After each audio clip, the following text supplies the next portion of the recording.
ल है साथीहरू, आज मैले फेरि पनि नयाँ भिडियो ल्याएको छु।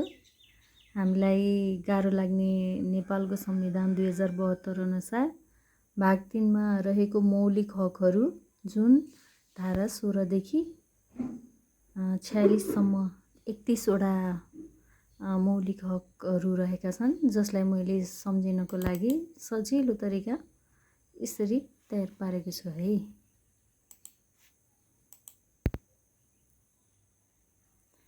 हेर्नुहोस् है, नेपालको संविधान भाग 3 अन्तर्गत मौलिक हकहरू, जसलाई मैले सूत्रमा सम्मान सोच सन्या ऐयानी छुस, धार्मिक सुगोसो स्वच्छ सिवारो, श्रम स्वास्थ्य खा आमवाद, ज्येष्ठ सन्यासु उका देश सबै भन्ने यो सूत्र जुन छ 4वटा लाइनमा रहेको, यो चाहिँ हाम्रो सूत्र हो, जस अन्तर्गत तपाईँले धारा 16 देखि 46 सम्म एक एक गर्दै यसको चाहिँ सब हेडिङ हेर्न सक्नुहुन्छ है।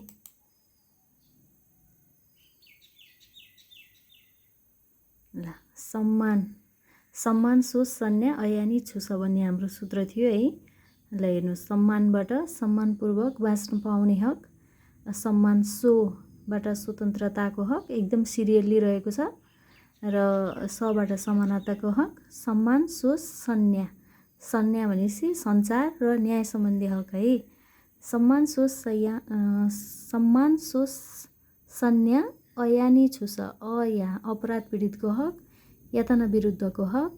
तपाईँले यसलाई कसरी पनि सम्झिन सक्नुहुन्छ भने पहिला अपराध आउँछ नि हैन, त्यसपछि अपराधीहरूलाई के गरिन्छ, यातना दिइन्छ। त्यही भएर चाहिँ यातना विरुद्धको हक भनेको अपराधको पछाडिपट्टि आउँछ भनेर सम्झिँदा पनि हुन्छ है। अनि निवारक नजरबन्द विरुद्धको हक, र छुवाछुत तथा भेदभाव विरुद्धको हक, र सम्पत्तिको हक। सम्पत्तिको हक चाहिँ हाम्रो धारा 25 मा रहेको छ, जसलाई सम्मान सोच सन्या ऐयानी छुस 16 देखि 25 सम्म यो एउटा सेन्टेन्समा रहेको छ है। अनि हाम्रो अर्को सेन्टेन्स के थियो, धार्मिक सुगोसो स्वच्छ सिवारो भन्ने थियो नि। धार्मिक भनेको धार्मिक स्वतन्त्रताको हक, सूचनाको हक, गोपनीयताको हक। तपाईँले यसलाई कसरी सम्झिन सक्नुहुन्छ, पहिला सूचनाको हक हुन्छ, त्यसपछि हामीले गोपनीयताको हक, हामीले सूचना दिन नमिल्ने हाम्रो देशको सुरक्षासँग सम्बन्धित कुराहरू हुन्छ नि, गोपनीयताको हक। हामीले कुनै पनि जानकारीहरू गोप्य रूपमा राख्नुपर्ने हुन्छ हैन, जस्तै अब व्यक्तिको सम्पत्तिको हक भने जसले चाहिँ सार्वजनिक गर्न मिल्दैन नि, त्यस्तोहरूलाई चाहिँ हामीले गोपनीयताको हक, र देशको सुरक्षासँग सम्बन्धित जानकारीहरू त्यस्तो पनि हुन्छ। पहिला सूचना हुन्छ, त्यसपछि गोपनीयता हुन्छ, यसरी सम्झिँदा पनि हुन्छ है। ल धार्मिक सुगोसो स्वच्छ सिवारो, स्वच्छ भनेको स्वच्छ वातावरणको हक, जुन हाम्रो धारा 30 मा रहेको छ।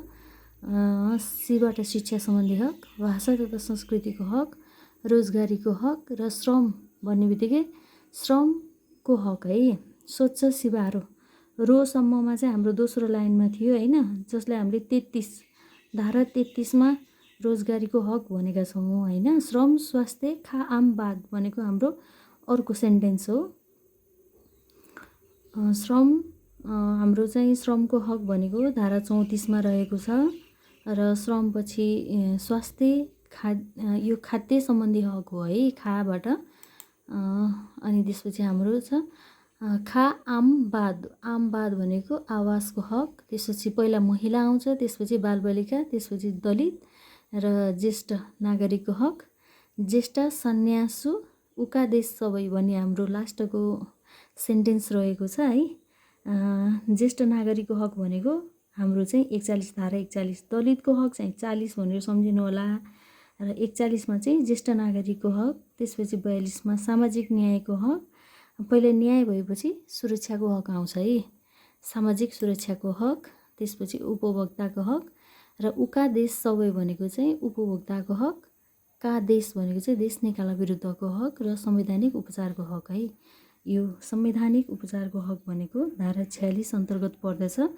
आज हामीले धारा 16 देखि 46 सम्म हाम्रा 31 वटा मौलिक हकहरूको बारेमा जानकारी लियौँ है। हजुरहरूलाई कस्तो लाग्यो त्यो सूत्र चाहिँ सम्झिनु होला एकचोटि फेरि पनि। सम्मान सोच सन्या अयानी छुस धार्मिक सुगोसो सोच सिवारो श्रम स्वास्थ्य खा आमबाद र ज्येष्ठ सन्यासासु ओखा देश सबै है साथीहरू। हुन्छ, धन्यवाद सुनिदिनु भएकोमा र सब्सक्राइब गरिदिनु भएकोमा है।